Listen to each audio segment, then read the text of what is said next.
Hello everyone and a warm welcome to Achievers YouTube channel.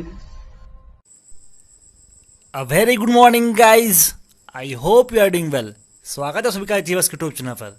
तो कैसे हैं आप लोग? आशा करते हैं कि शानदार तरीके से आप अपनी लाइफ को एंजॉय कर रहे हो, अपने सेहत, फैमिली और पढ़ाई का ध्यान काफ़ी अच्छी तरीके से कर रहे हो। दोस्तों, हर सुबह की तरह आज भी हम अपने सबसे पहले और सबसे बेहतरीन प्रश्नों के संकलन के साथ 24 अक्टूबर करंट अफेयर्स लेकर आया हूँ, जो आने वाले परीक्षाओं के दृष्टिकोण से काफ़ी महत्वपूर्ण साबित होगा। शुरू करने से पहले आपसे निवेदन है कि वीडियो को लास्ट तक देखें। वीडियो अच्छा लगे तो लाइक, शेयर और कमेंट जरूर करें, क्योंकि आपके लाइक, शेयर और कमेंट हम लोगों को काफ़ी मोटिवेट करता है। तो आइए बिना समय व्यर्थ किए बढ़ते अपने पहले प्रश्न की ओर। उससे पहले अभी तक जिन्होंने चैनल को सब्सक्राइब नहीं किया, उनसे मेरा रिक्वेस्ट है कि प्लीज़ चैनल को सब्सक्राइब कर ले एवं बेल आइकन को दबा ले, और बेल आइकन दबाने के बाद ऑल पे टैप कर ले। उससे क्या होगा, जो भी हमारे साइड से रेगुलर अपडेट होगा वो आपको सबसे पहले मिल सके। चलिए तो हम लोग पहला क्वेश्चन देखते हैं। विश्व विकास सूचना दिवस कब मनाया जाता है? When is world development information day celebrated? ये हर साल 24 अक्टूबर को विश्व विकास सूचना दिवस मनाया जाता है। चलिए, सूचना दिवस से याद आया, सूचना का अधिकार कब शामिल किया गया है? तो सूचना का अधिकार कब इम्प्लीमेंट किया गया है, उसका आप लोग को आंसर देना है। ठीक है, विश्व विकास सूचना दिवस हर साल 24 अक्टूबर को मनाया जाता है, ताकि दुनिया की समस्याओं का ध्यान आकर्षित किया जा सके और उन्हें हल करने के लिए अंतर्राष्ट्रीय सहयोग को मजबूत करने की आवश्यकता हो। ठीक है, तो ये आपका था विश्व सूचना दिवस, जो कि हर साल आपका 24 अक्टूबर को मनाया जाता है। तो आप, ये था हमारा पहला प्रश्न। अब अगला क्वेश्चन देखते हैं। अगला क्वेश्चन है, एलजी इलेक्ट्रॉनिक्स ने किस खिलाड़ी को अपने home solution brand LG Signature को ग्लोबल एम्बेसडर बनाया? Which player has been appointed by LG Electronics as the global ambassador of home solution brand LG Signature? तो ये लुइस हैमिल्टन को, जो कि आपके फार्मूला 1 के ड्राइवर थे, मर्सिडीज के ड्राइवर हैं लुइस हैमिल्टन, जिन्हें एलजी इलेक्ट्रॉनिक्स के अपने home solution brand LG signature का ग्लोबल ब्रांड एम्बेसडर के रूप में बनाया है। तो ये हमारा सेकंड क्वेश्चन, जो कि आपके लुइस हैमिल्टन को बनाया गया। ठीक है, अब अगला क्वेश्चन देखते हैं। अगला प्रश्न है, हाल ही में पार्ले एग्रो कंपनी ने किस अभिनेत्री को अपना ब्रांड एम्बेसडर नियुक्त किया है? Which actress has been appointed by the company Parle Agro recently as its brand ambassador? तो ये प्रियंका चोपड़ा को पार्ले एग्रो कंपनी ने अभिनेत्री के रूप में ब्रांड एम्बेसडर नियुक्त किया है। तो चलिए, आपका ये ब्रांड एम्बेसडर से मुझे याद आया कि आप लोग के समक्ष बहुत जल्द ही ब्रांड एम्बेसडर से, जो भी आपका 2020 में अभी ब्रांड एम्बेसडर बनाया गया है, जो भी आपका कंपनी के द्वारा ब्रांड एम्बेसडर बनाया गया है, चाहे वो आपका पार्ले एग्रो हो या चाहे जो भी सीएट का आपका ब्रांड एम्बेसडर, या फिर स्वच्छ भारत का ब्रांड एम्बेसडर, फिर जो भी है, तो जो भी अभी ब्रांड एम्बेसडर बनाया गया 2020 का, उससे संबंधित एक वीडियो लाया जा रहा है, जो कि वीडियो को लेके आ रही है Saumya ma'am. I think hopefully Sunday तक ये वीडियो आ जाए। तो बस आप लोग से करना क्या है, जो भी वीडियो है तो आप लोग जरूर देखिएगा। आपके आने वाले परीक्षाओं के दृष्टिकोण से काफ़ी महत्वपूर्ण होगा, और आपको जो भी एग्जाम आने वाला होगा उसमें 1 नंबर तो वो देगा ही। तो ये था आपका थर्ड क्वेश्चन, जो कि पार्ले एग्रो कंपनी का ब्रांड एम्बेसडर के रूप में प्रियंका चोपड़ा जी को नियुक्त किया। अगला प्रश्न है, भारत की स्वदेशी कोरोना वैक्सीन कोवैक्सीन को हाल ही में किस चरण के प्रशिक्षण की मंजूरी मिली है? India indigenous corona vaccine Covaxin has recently been approved for which phase trial? ये तृतीय फेज का भारत स्वदेशी कोरोना वैक्सीन कोवैक्सीन को हाल ही में आपके थर्ड फेज ट्रायल का प्रशिक्षण का मंजूरी मिला है। ठीक है, वैक्सीन को भारत बायोटेक द्वारा भारतीय चिकित्सा अनुसंधान परिषद ICMR के सहयोग से विकसित किया गया है। ठीक है, तो ये था कोवैक्सीन के बारे में, जो कि आपका थर्ड फेज का ट्रायल का मंजूरी दिया गया है। अब अगला क्वेश्चन देखते हैं। अगला प्रश्न है, which education organisation has recently launched facial recognition facility for 10th and 12th students to access digital documents? यानी हाल ही में किस शिक्षा संगठन ने 10वीं और 12वीं विद्यार्थियों के डिजिटल दस्तावेज तक पहुंच के लिए फेशियल रिकॉग्निशन सुविधा शुरू की है? ये CBSE के द्वारा 10वीं और 12वीं विद्यार्थियों के लिए डिजिटल दस्तावेज तक पहुंच के लिए फेशियल रिकॉग्निशन सुविधा शुरू की है। किसके द्वारा किया गया है? CBSE के द्वारा ये शुरू किया गया है। ठीक है, यह एक कंप्यूटर आधारित अनुप्रयोग है, जो उपयोगकर्ता को 10वीं और 12वीं कक्षा के छात्रों के लिए score card, passing certificate, migration प्रमाण पत्र और अन्य महत्वपूर्ण दस्तावेज डाउनलोड करने की अनुमति देगा। ये आपका CBSE के द्वारा किया गया है। ठीक है, 10वीं और 12वीं क्लास के स्टूडेंट के लिए ये किया गया है। ठीक है, अब अगला क्वेश्चन देखते हैं, नौसेना के किस एयरक्राफ्ट पर महिला पायलटों की पहली बैच तैनात किया है? On which aircraft has navy deployed the first batch of women pilot? तो ये आपका डॉर्नियल एयरक्राफ्ट पर फर्स्ट नौसेना एयरक्राफ्ट है जो है वो, उस पर पहली महिला पायलटों को तैनात किया गया। क्या नाम है? Dornier aircraft. ठीक है। पहले बैच के 3 महिला pilot lieutenant Divya Sharma, lieutenant Shivangi और लेफ्टिनेंट शुभांगी स्वरूप शामिल है। ठीक है। महिलाओं को पहली बार 1992 में रक्षा सेवाओं पर शामिल किया गया था। ठीक है। तो ये आपका कौन सा आपका ये एयरक्राफ्ट है? इसका नाम डॉर्नियर एयरक्राफ्ट है, जिस पर क्या है आपके पहली बार नौसेना में महिलाओं पायलटों को पहली बैच तैनात किया गया है।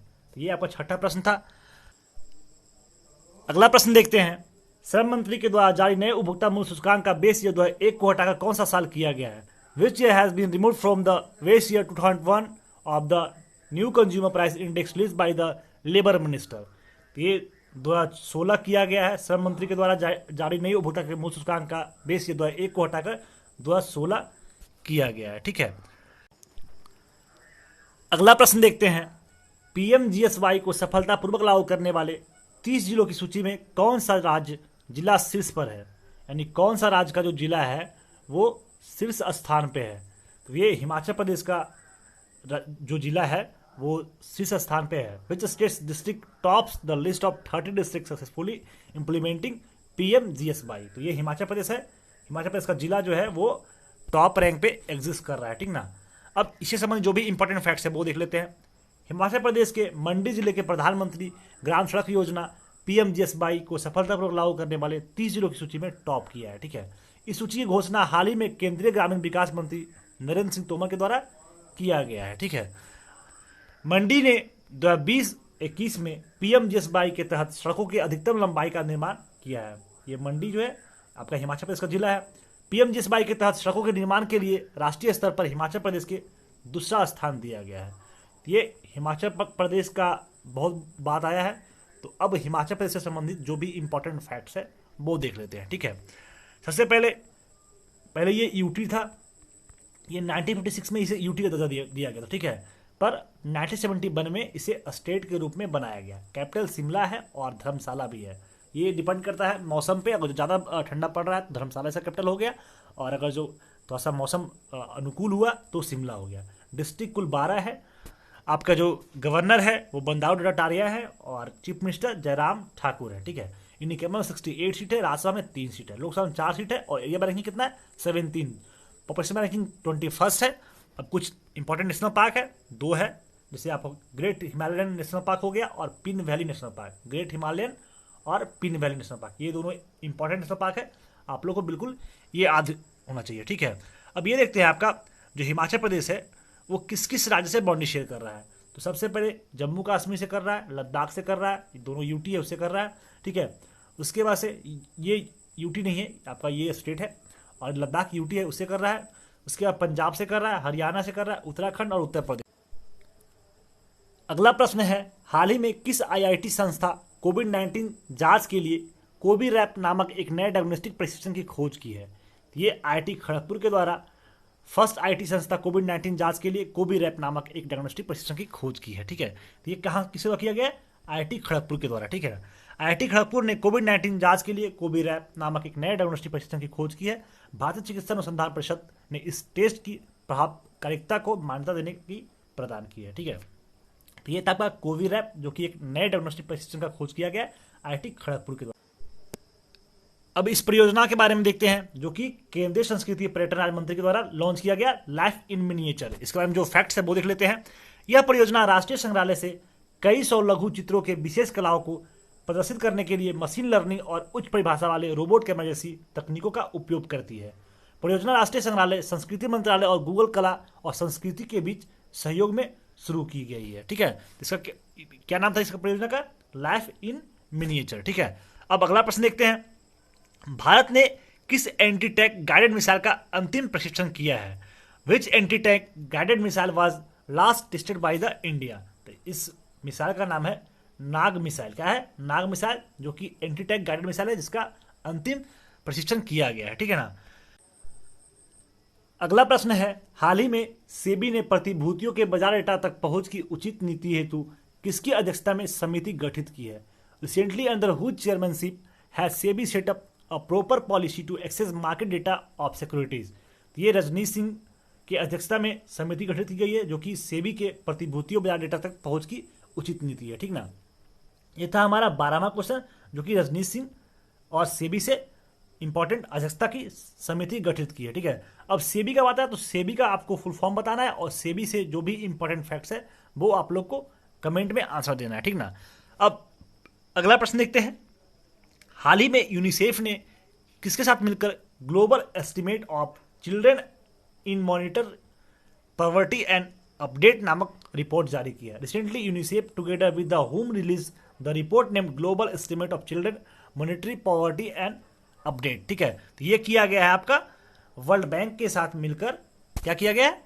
ये first global estimate of children in monetary poverty update नाम का रिपोर्ट जारी किया गया। किसके साथ मिलकर किया गया? यूनिसेफ के साथ मिलकर किया गया है। ठीक है, तो अब वर्ल्ड बैंक के बारे में इंपॉर्टेंट फैक्ट देखते हैं। तो वर्ल्ड बैंक का जो हेडक्वार्टर्स है वो कहाँ है? वॉशिंगटन डीसी है। कहाँ है? वॉशिंगटन डीसी है। और ये 1944 में इसे इस्टेब्लिश किया गया था। ठीक है, और इसके आपका जो हेड है वो डेविड मालपास है। कौन है? David Malpass. तो ये इतने फैक्ट्स इंपॉर्टेंट थे आपका वर्ल्ड बैंक से। आपका जो हेडक्वार्टर्स है वो वॉशिंगटन डीसी है, चेयरमैन जो है जो हेड है वो डेविड मालपास है और 1944 में इसको इस्टेब्लिश किया गया था। अब अगला क्वेश्चन तरफ मूव करते हैं। अगला प्रश्न है, हाल ही में नीना मल्होत्रा को किस देश का राजदूत के रूप में नियुक्त किया गया है? Recently Neena Malhotra has appointed as the ambassador of his country. ये रिपब्लिक ऑफ सैन मरीनो के राजदूत के रूप में नियुक्त किया गया। किन्हें नियुक्त किया गया? नीना मल्होत्रा जी को। ठीक है ना, कहाँ किया गया? Republic of San Marino. ठीक है, अब अगला क्वेश्चन देखते हैं। अब जो भी इंपॉर्टेंट फैक्ट्स है सैन मरीनो के बारे में वो देख लीजिए। आपका जो रिपब्लिक ऑफ सैन मरीनो का कैपिटल है सैन मरीनो। ठीक है, और इसका जो करेंसी चलता है वो यूरो चलता है। तो वो इतने इंपॉर्टेंट है नहीं, चलिए अगर जो लिख दिए हैं तो फिर आप लोग एक बार देख ही लीजिए। अब अगला क्वेश्चन पर मूव करते हैं। ब्रिटेन स्थित भारतीय मूल के किस प्लास्टिक सर्जन को एक गैर लाभकारी एनजीओ द्वारा outstanding young person of the year 2020 से नामित किया गया है? Which UK based plastic surgeon of Indian origin has been named outstanding young person the world 2020 by the non profit NGO. तो इनका नाम क्या है? डॉक्टर जैजीन वर्गीज। क्या नाम है? डॉक्टर जैजीन वर्गीज, जो कि एक ब्रिटेन स्थित भारतीय मूल के प्लास्टिक सर्जन है और उनको एक गैर लाभकारी एनजीओ के द्वारा outstanding young person of the world 2020 से नामित किया गया है। क्या नाम है? डॉक्टर जैजीन वर्गीज। तो ये था हमारा आज का 15वां प्रश्न। अब अगला क्वेश्चन तरफ मूव करते हैं। इसी के बारे में कुछ इंपॉर्टेंट फैक्ट्स है वो देख लेते पहले। ब्रिटेन स्थित भारतीय मूल के plastic surgeon doctor Jaijeen Verghese को स्तन कैंसर के निदान और उपचार के लिए उनके अविश्वसनीय वैज्ञानिक योगदान के लिए एक गैर लाभकारी एनजीओ द्वारा non outstanding young person of the year 2020 नामित किया। अगला प्रश्न है, कौन सा राज्य भारत में स्मार्ट ब्लैक बोर्ड योजना शुरू करने वाला पहला राज्य बना है? स्मार्ट ब्लैक बोर्ड के क्या है? Smart black board. तो ये आपका तमिलनाडु है। ये क्वेश्चन मैं पहले भी करा चुका हूँ, जो कि आपका भारत में स्मार्ट ब्लैक बोर्ड योजना शुरू करने वाला फर्स्ट राज्य है। तमिलनाडु के बारे में जो भी इंपॉर्टेंट फैक्ट्स है वो देख लीजिए। कैपिटल और लार्जेस्ट सिटीज का चेन्नई है, डिस्ट्रिक्ट कुल 38 है, गवर्नर बनवारीलाल पुरोहित है और सीएम इडिपेडी के पलानीस्वामी। यूनिकॉर्न में 234 सीट, राज्यसभा में 18 सीट और लोकसभा में 39 seat. Area bye ranking 10th है और पॉपुलेशन रैंकिंग कितना है? 6 है। ठीक है, अब ये देखते हैं यहाँ जो इंपॉर्टेंट नेशनल पार्क है वो देख लीजिए। तो मधुमलाई वाइल्ड लाइफ सेंचुरी है। यहाँ पे कोई नेशनल पार्क है नहीं, तो बस यहाँ वाइल्ड लाइफ सेंचुरी है, उसका नाम देख लीजिए। ये नेशनल पार्क नहीं है, वाइल्ड लाइफ सेंचुरी है। मधुमलाई वाइल्ड लाइफ सेंचुरी और Indira Gandhi wild life sanctuary. तो ये था आपका जो तमिलनाडु के वाइल्ड लाइफ सेंचुरी के बारे में। अब ये देखिए आपका तमिलनाडु किस किस राज्य से बाउंड्री शेयर करता है?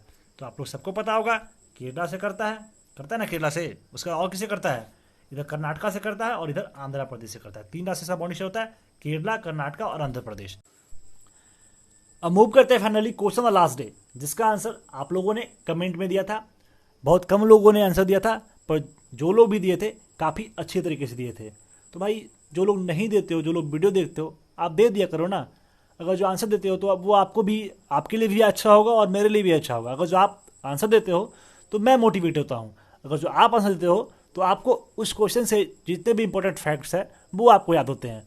तो जब भी एग्जाम में गलती से भी वो सब क्वेश्चन पूछता है तो आप लोग गलती से गलती करने का चांसेस बहुत कम हो जाते हैं, ठीक ना। तो बस दे लिया करो, मैं खुश हो लूँगा यार, इतना एफर्ट करता हूँ तो आप लोगों का फर्ज बनता है हमें खुश रखने का, ठीक है ना। यही मानवता का निशानी है, मैं आपके लिए कुछ करूँ, आपको भी मेरे लिए कुछ करना चाहिए, यही तो मानवता है। बाकी तो फिर जानवर भी तो ऐसा ही है, खा रहा है और जो भी है। चलिए, जैसा आप लोग का इच्छा, पर मैं तो कहूँगा कि हर दिन आप आंसर करते रहिए। क्वेश्चन है, 1 रुपये के नोट पर कौन हस्ताक्षर करता है। ये वित्त सचिव के द्वारा हस्ताक्षर किया जाता है और इस प्रश्न का आंसर दीक्षा गर्ग के द्वारा काफ़ी अच्छी तरीके से दिया गया था। दीक्षा जी, इसी तरीके से आप हर दिन आंसर करते रहिए, भगवान आपको खूब सारी शक्ति दे, खूब सारी ऊर्जा दे, और अब जो भी आपका गोल है, जो भी आपका डेस्टिनेशन है, वहाँ जल्द अचीव करो और अपने घर परिवार का, अपने देश का नाम रोशन करो। इनके द्वारा जो आंसर दिया गया था वो आंसर है वित्त सचिव। और जितने भी 1 रुपये सिक्के के, 1 रुपये के नोट के बारे में जितने भी इंपॉर्टेंट फैक्ट्स हैं, इनके द्वारा सारा कुछ अच्छी तरीके से एक्सप्लेनेशन के रूप में दिया गया। आप लोग जैसे देख सकते हो, आप लोग को स्पष्ट दिख रहा होगा। तो 1 रुपये का जो नोट होता है उसका वैल्यू 1 रुपया होता है, आप लोग सबको पता है। चौड़ाई 97 mm होता है, ऊंचाई 65 mm होता है, वजन 90 GSM ग्राम होता है। अगर जो इन्होंने इतने एफर्ट से आंसर लिखा है तो मेरा ये फर्ज बनता है कि मैं इनका आंसर को अच्छी तरीके से पढूं और आप लोगों को सुनाऊं, ठीक है। पेपर टाइप 100% कॉटन होता है। रंग 1 रुपये करेंसी नोट का पूरा रंग मुख्य रूप से गुलाबी हरे रंग का होता है। इसमें नंबरिंग पैनल में शतमेव जयते और कैपिटल इंसेट लेटर में L के साथ जारी किए गए हैं। साथ ही साथ नए 1 रुपये के सिक्के की आकृति छपी होती है, ठीक है। 1 रुपये की नोट भारत सरकार द्वारा 2 से 10,000 तक, 1,000 तक के नोट RBI द्वारा जारी किए जाते हैं। रुपए के इस चिन्ह को 2010 में उदय कुमार ने बनाया था। इसके लिए 2.5 लाख रुपए की इनाम भी इन्हें मिला था। कंप्यूटर पर रुपए टाइप करने के लिए Ctrl+Shift+एंड के बटन को साथ में दबाएं। एंड नहीं, ये आई थिंक वो डॉलर है, डॉलर को दबाएं, ठीक है। तो ये था आपको वित्त सचिव के द्वारा जो 1 रुपये के नोट को हस्ताक्षर किया जाता है उसके बारे में फैक्ट्स, और इनके द्वारा काफ़ी अच्छी तरीके से आंसर दिए गए। इसी तरीके से आप हर दिन आंसर करते रहिए, और जो लोग नहीं करते हैं वो लोग भी किया कीजिए। अब हम लोग मूव करते हैं आज के लास्ट फेज की तरफ, जो कि है क्वेश्चन ऑफ द डे, और जिसका क्वेश्चन का आंसर आप लोगों को कमेंट में देना है। क्वेश्चन है, portraits of power half a century of being at ring side किसकी आत्मकथा है जिसे हाल ही में विमोचन किया गया। Whose autobiography portraits of power half a century of being at ring side was released recently. मैं इस क्वेश्चन को कराया हूँ, अगर जो आप लोग हर दिन अपडेट हो करंट अफेयर से तो आप लोग को पक्का पता होगा। Option A Nitin Gadkari, option B Amit Shah, option C NK Singh और ऑप्शन डी शक्तिकांत दास। मैं आपको बता देता हूँ, इसका आंसर जो है वो आपके वित्त सचिव हैं, फिलहाल 15वें वित्त सचिव के अध्यक्ष हैं। तो इसका मैं थोड़ा सा आपको हिंट दे दिया हूँ, बाकी इसका आंसर आप लोगों को कमेंट में देना है, ठीक है। यदि आप GK GS या एस्थेटिक के कोई भी विषय का फ्री स्टडी मटेरियल पढ़ना चाहते हैं तो हमारे वेबसाइट पर ज़रूर विजिट करें, जिसका लिंक नीचे डिस्क्रिप्शन में दिया हुआ है। साथ ही साथ GK GS करंट अफेयर्स की डेली क्यूज़ के लिए हमारे टेलीग्राम ग्रुप को ज्वाइन करें। आज के PDF के लिए हमारे ऑफिशियल टेलीग्राम चैनल को सब्सक्राइब करें, इसका भी लिंक नीचे डिस्क्रिप्शन में दिया हुआ है। आप लोग पढ़ते रहें, घर पे रहें, सुरक्षित रहें, और यदि वीडियो अच्छा लगे तो लाइक कर दें और इसे अपने सगे संबंधियों दोस्तों में शेयर करें। और यदि आप हमारे चैनल पर नए हैं तो चैनल को सब्सक्राइब कर लें। वीडियो में अंत तक बने रहने के लिए बहुत बहुत धन्यवाद। मिलते हैं आपसे अगले दिन। जय हिंद।